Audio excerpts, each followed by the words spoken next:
Bloomberg Audio Studios. Podcasts, radio, news. This is Bloomberg Businessweek. Insight from the reporters and editors who bring you America's most trusted business magazine, plus global business, finance, and tech news. The Bloomberg Businessweek podcast with Carol Massar and Tim Stenovec from Bloomberg Radio.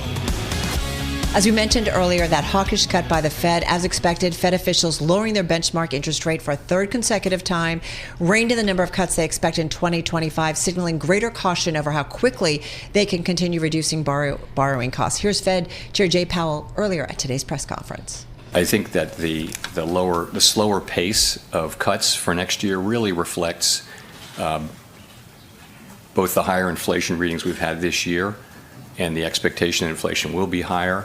You saw in the SEP that risks and uncertainty around inflation we see as higher. Nonetheless, we see ourselves as still on track to continue to cut. Okay, that, of course, is Fed Chair Jay Powell at today's press conference. Let's get into the Fed decision. Michael Rosen is with us. He's Chief Investment Officer at Angelus Wealth Management. They've got more than $40 billion in assets under advisement and $6.4 billion in assets under management. Michael joining us from sunny and warm Santa Monica, California. Kind of different here. It's warm here, but it's rainy. And here in our Bloomberg Interactive Brokers studio is Ira Jersey, Bloomberg Intelligence Chief U.S. Interest Rate Strategist. Ira, I want to start with you. That hawkish rate cut that we were expecting, safe to say we got it. Yeah, we got it, but the market clearly wasn't fully priced for it, right? Because otherwise, we wouldn't be selling off 10 basis points in 10-year yields. These are big moves. Yeah, these aren't massively large in recent times, but they're at the same time, if we were fully priced for it, we wouldn't certainly be seeing a 10 basis point move. Where we do see things, and we were talking about this before we went on air, is you look at the pricing for what the Fed's terminal rate is going to be, and we're now pricing only for about another 30-ish basis points, 35 basis points of interest rate cuts next year. So a little bit more than one move? Exactly. So not very much. So that suggests that the market still thinks that, and the market does overshoot sometimes, right? But at the same time, the market's now thinking, hey, maybe the Fed is seeing what we're seeing, and that's that the economy's okay, and they're only going to cut one more time, maybe in March, and then they'll be done. So, Ira, what specifically, in your view, did traders hear today from Fed Chair Jay Powell that caused them to say, wait a second, we're not going to get as many cuts, apart from the summary of economic projections, but we're the terminal rate could be just shy of, Well, he said that they can move cautiously, like that was actually in the prepared remarks, right? So there's a difference, right? There's the prepared remarks, which are something that, they obviously prepare beforehand. And we see those right at 2. Yeah, and you get it, you get it at 2:30, right? So he reads them at 2:30, and then we get the those actual 7-8 minutes of remarks he makes before the Correct. Q&A. And it's basically the statement that you get at 2 o'clock expanded, right? Okay. So it gives you more detail of what's in, what they were talking about, what they were thinking, and the like. So that's important because that's like the whole committee's view. Then when you start to get into the Q&A, that's much more Jay Powell, right? And sometimes he's talking about for the committee, and sometimes he's talking maybe a little bit more. Sometimes he's talking about some people. Yeah, well, which exactly. Which he referenced, which I thut was interesting. Correct. And we did have a dissent today, right? So we did have a dissent. A new member. A hawkish dissent. New member. Newish. This was the first time for anyway. Yeah. I wouldn't worry about that. I know we're making a lot out of it. but we got Ira here to keep us in line. So Massar, not exactly. I think that person took the sword basically for probably 2 or 3 other people who also didn't want to cut today, right? Because a lot of times what happens at the Fed, and if you talk to former Fed, Fed governors and Fed presidents, they'll tell you one person dissenting probably means it's really 2 to 4, or don't like it, but they kind of go along with it anyway, just so it doesn't seem like the whole committee's out of whack. Michael Rosen, come on in on this. Forgive us, we're just kind of digging down with Ira here, but is this a market with the selling that we're seeing? Do you, rethink the outlook here in terms of equity positions, or do you say, hey, some of those names that were getting a little expensive, valuations high, it's actually a buying opportunity? What's your thinking on this?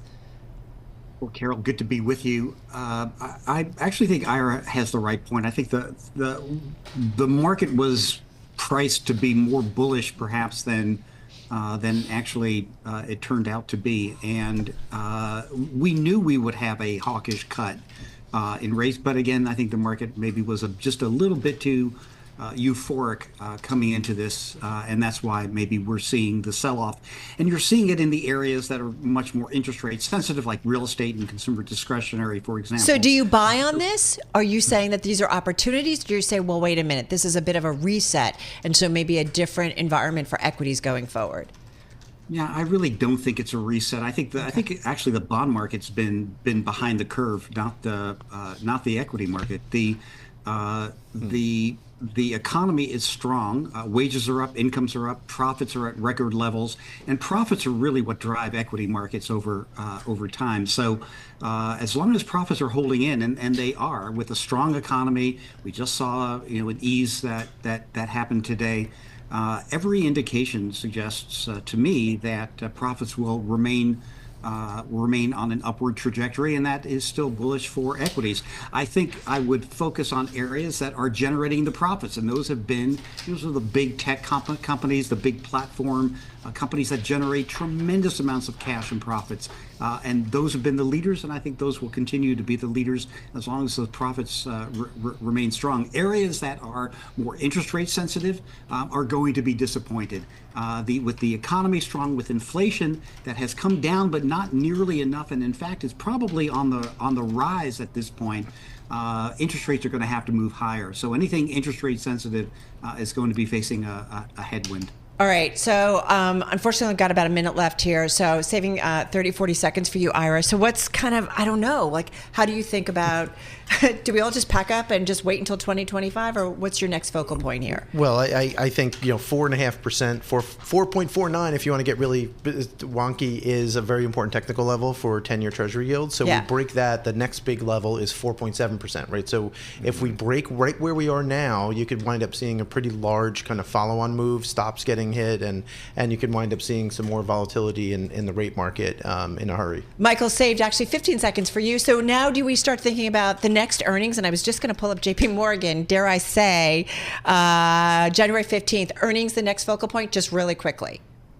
Yeah, absolutely. That'll once we get into the latter half of January, we'll start seeing the earnings come out, and that will be the bellwether. I think rates move higher from here, though. All right, Michael Rosen, thank you so much, and of course our own Ira Jersey, guys. Thank you so much.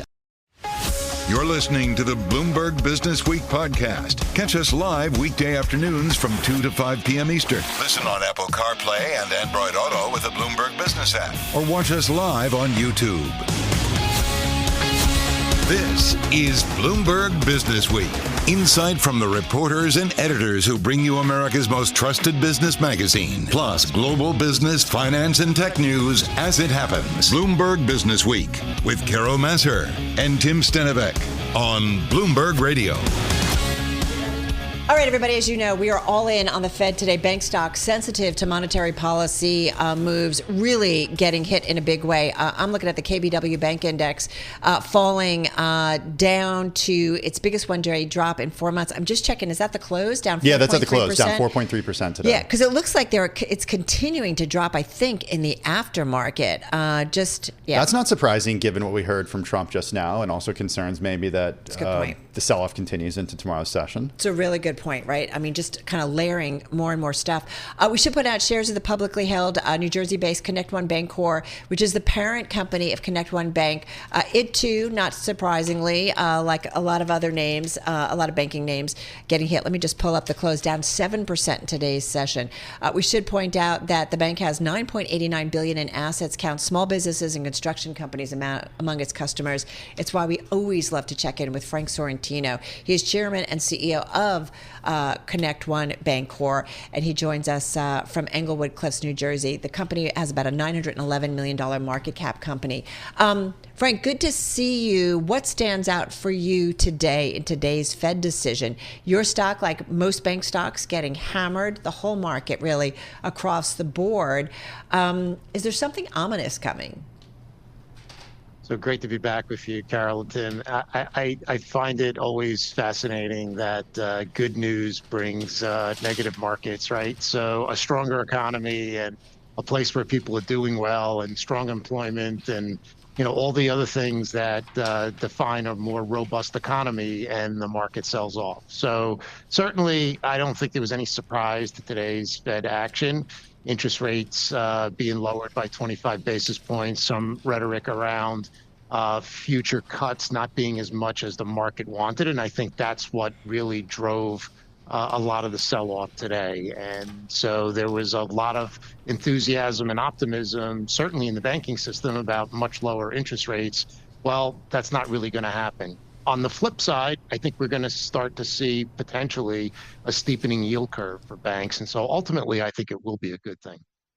So one reason we like to talk to you, and I know Carol's got some questions about bank net interest margin and stuff, but I want to go right to your clients because one reason we love talking to you, and if people were paying attention to you, gosh, any time in the last 2 years when you've been on our program, then they wouldn't be surprised at how good the economy has been over the last couple of years, because you repeatedly were beating that drum saying the companies that are lending with us, the companies that are our customers, the small businesses, the construction companies, they are doing well right now.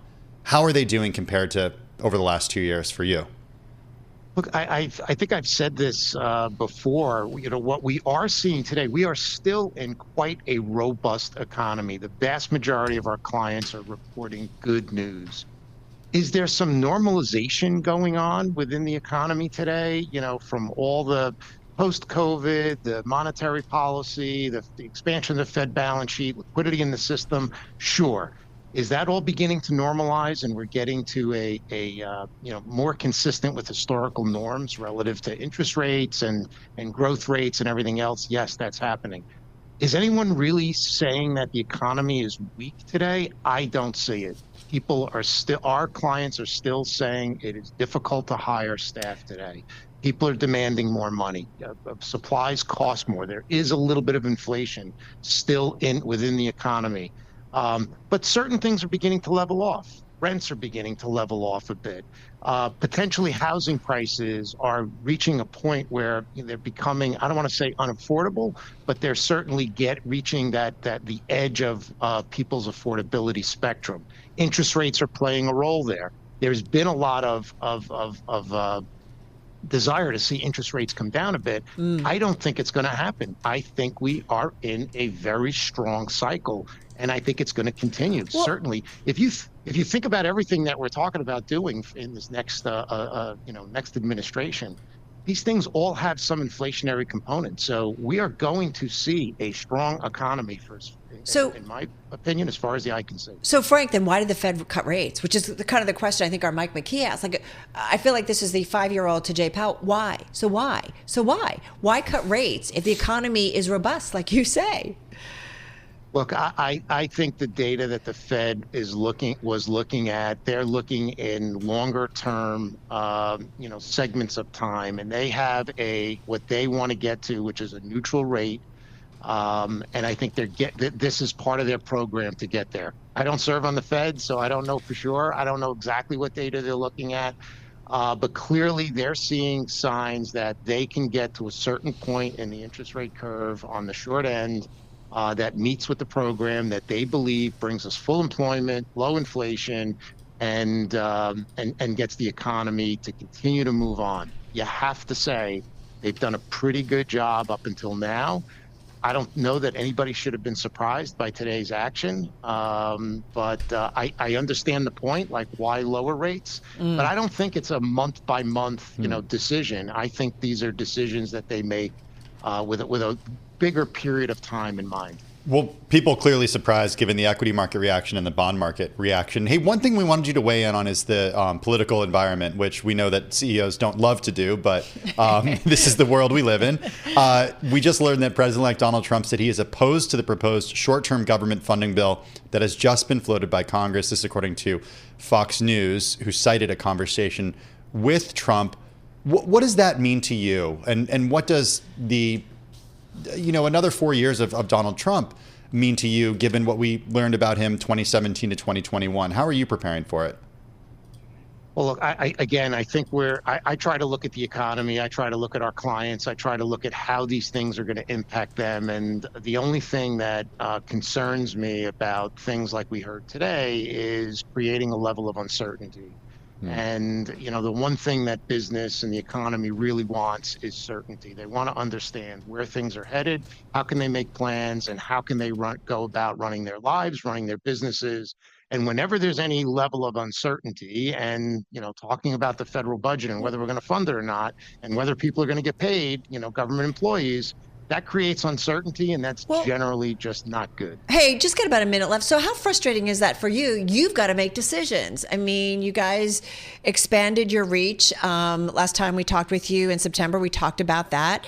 So you're growing. But I mean, how hesitant are you to do things because you're not quite sure of the policy that's going to come from this White House? And got about 30, 40 seconds.